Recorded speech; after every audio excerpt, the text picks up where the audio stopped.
პროტესტის 59 დღე და უწყვეტად ხედავს საკონსტიტუციო სასამართლოს და მთავრობის სახლის მიმდებარე ტერიტორიაზე ადამიანები, რომლებიც ჩვენი ქვეყნის ევროპულ მომავალს იცავენ, ისევ დგანენ საქართველოს ევროკავშირის დროშებით, სხვადასხვა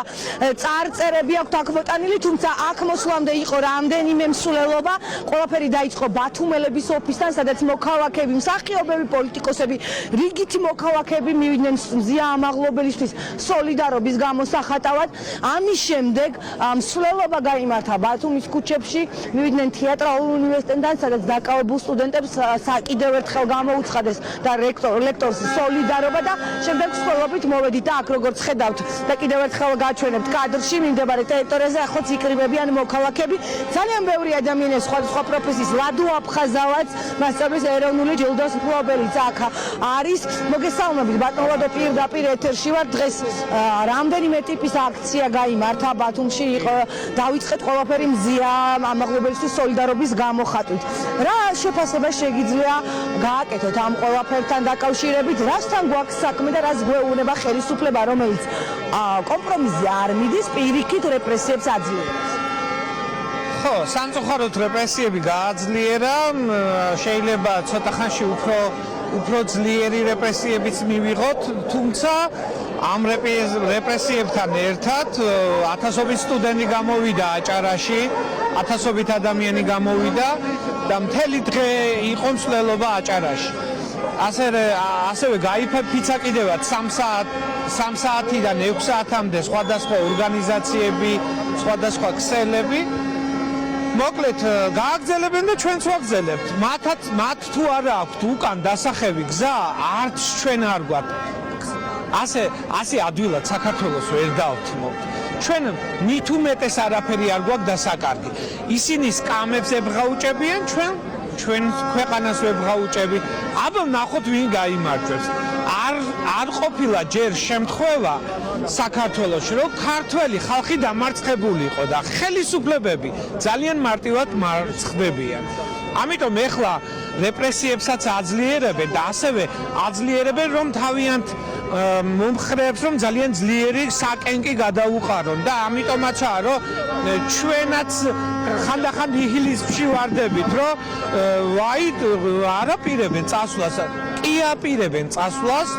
ძალიან ჩამოშლილებიც კი არიან, უბრალოდ ეხლა ძალიან ძლიერი და მსუყე საკენკი უნდა გადაყარონ. ასე რომ სოლიდარობა ზიამაღლობელს, ჩვენ საოცარ ქალბატონს, რომელსაც დაჭერამდე პირში აფურთხეს და ვიღაცებს ეხლა უკვირს, რომ რას ქვია ხელი გააწნაო. ჯერ ქართველმა კაცმა პირში როგორ უნდა შეაფურთხო ზიას, ასეთ მაგარ ადამიანს და მე სილა რატო გააწნაო. რატომღაც არ მინახია ამდენი ჟურნალისტები განალახი, აი ერთი ჯოხი დღეს თქვენც მოგხვდათ, დავინახე კიდევაც, მაგრამ არავინ არ იჯება. ის ვინც ჟურნალისტებს ურტყამს, ვინც აქტივისტებს ურტყამს, ისინი არ იჯებიან, მაგრამ პოლიციას თუ სილა გააწნა, რომელიც დამსახურებულად ერგებოდა. თუ ისინი წასვლას არ აპირებენ, ყოველ შემთხვევაში ამ მოცემულობით ხალხი დაშლას არ აპირებს და ამას მოწმობს პროტესტის 59 დღე. საკმაოდ საინტერესო ბანერით ხართ მოსული, პირდაპირ ეთერში ვართ, ოცნებაში ჩაგვეძინა. ვისი თქმა გინდათ აი ამ ბანერით, რა არის თქვენი სათქმელი დღეს? გასაგებია პირდაპირ ეთერში ხდება. ოთარ ქათამაძე მსახიობი არის ერთ-ერთი პირველი, რომელიც პროტესტს შეუერთდა და რომელიც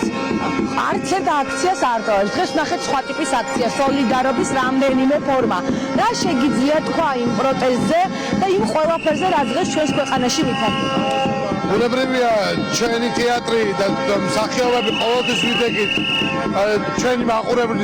მაყურებელთან ერთად, ჩვენს თანამოქალაქეებთან ერთად და ბუნებრივია დღევანდელი დღეც ამის გამოხატულება იყო. დღეს ჩვენი კოლეგები შემოგვიერთდნენ თბილისიდან და დავაფიქსირეთ ჩვენი პროტესტი თეატრთან, თეატრის თანამშრომლებმა, გაფიცულმა თანამშრომლებმა და ბუნებრივია შეუერთდით სოლიდარობის მარშს, რამაც გადაინაცვლა მერე ბათუმელების რედაქციასთან და როგორც ვიცით უკვე ხელოვნების უნივერსიტეტის სტუდენტები არიან ხელოვნების უნივერსიტეტში ათენებენ ისინი მათ დაიკავეს ხელოვნების უნივერსიტეტი ასევე შოთას უნივერსიტეტი დაიკავეს სტუდენტებმა და ეს პროტესტი ბუნებრივია ეს მთავარი ძირითადი მუხტი რომელიც ახალგაზრდებისგან მოდის გადამდებია ძალიან და ჩვენ გვაძლევს ენერგიას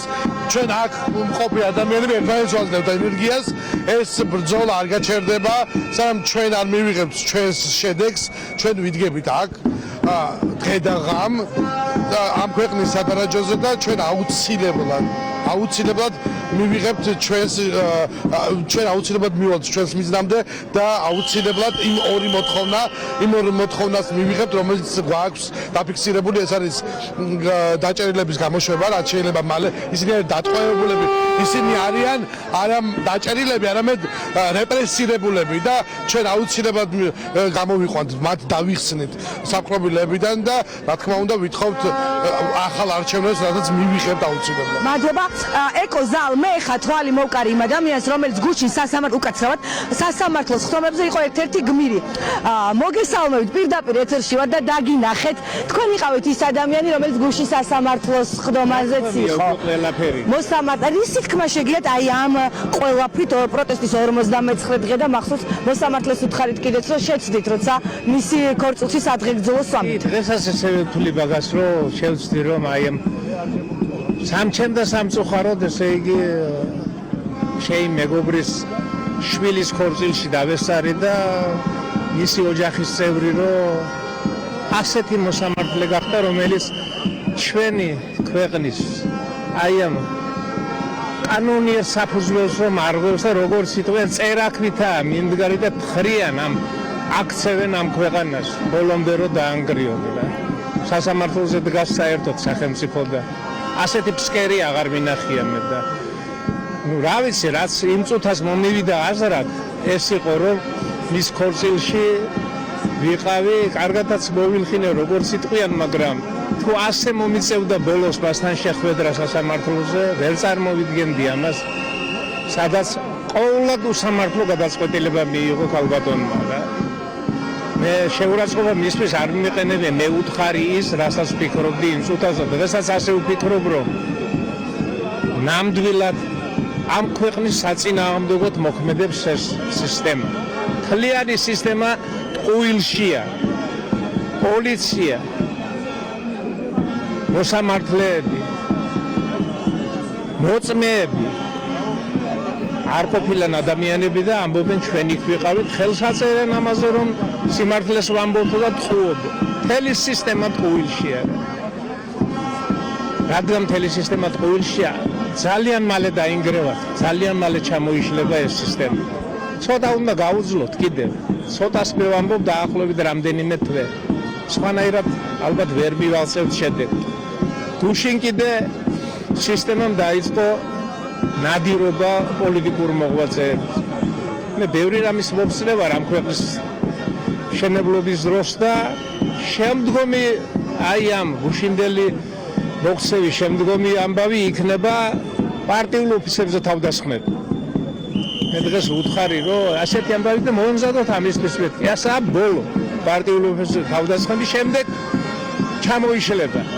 ხელისუფლება მადლობა იმ პოზიციისთვის რომელიც თქვენ გამოხატეთ მე ვთხოვ ოპერატორს თან წამომყვეს და მიმდებარე ტერიტორიას კიდევ ერთხელ დაგათვალიერებინებ აქ როგორც გითხარით მოქალაქეები ისე ვიკრიბებიან წარწერები გააკეთეს სულ რამდენიმე წუთის წინ ასვალზე და ხედავთ ეხა დოლით საყვირებით არიან მთავრობის სახლის წინ ახალგაზრდები რომლებიც 59 დღეა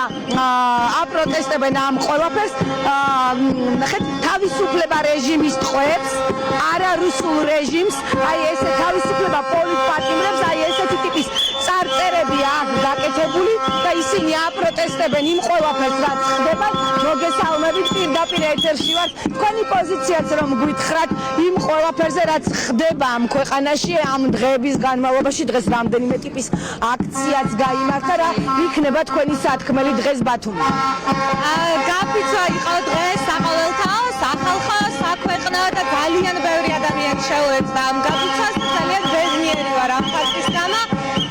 მართლა გითხრათ ძალიან კარგი შემართებით ვარ, ფანტასტიკური შემართებით, იმიტომ რომ ყველანი ძალიან კარგად ხედავთ, რომ ძირი ეთხრება უკვე ამ რეჟიმს, თვითონაც ძალიან კარგად იციან, აქვთ ბოლო გაფართხალება და ეს პატარა ბედნიერება მაქვს ჩემში და მჯერა ჩემი ხალხის. ძალიან მჯერა და ვიცი რომ გავიმარჯვებთ. დიდი მადლობა, ვიცი რომ გავიმარჯვებ, ყველამ ვიცის რომ გაიმარჯვოს, მე კიდევ ერთხელ გაჩვენებთ, ცეცხლი ორი გარქიას, ეს შეძახილები ისმის აქ წარწერებიც ნახეთ, მოკლედ აი ასეთია ვითარება მთავრობის სახლის მიმდებარე ტერიტორიაზე, ბუნებრივია ჩვენ ვrჩებით ადგილზე და მოვლენების განვითარების შესაბამისად დაგიბრუნდებით.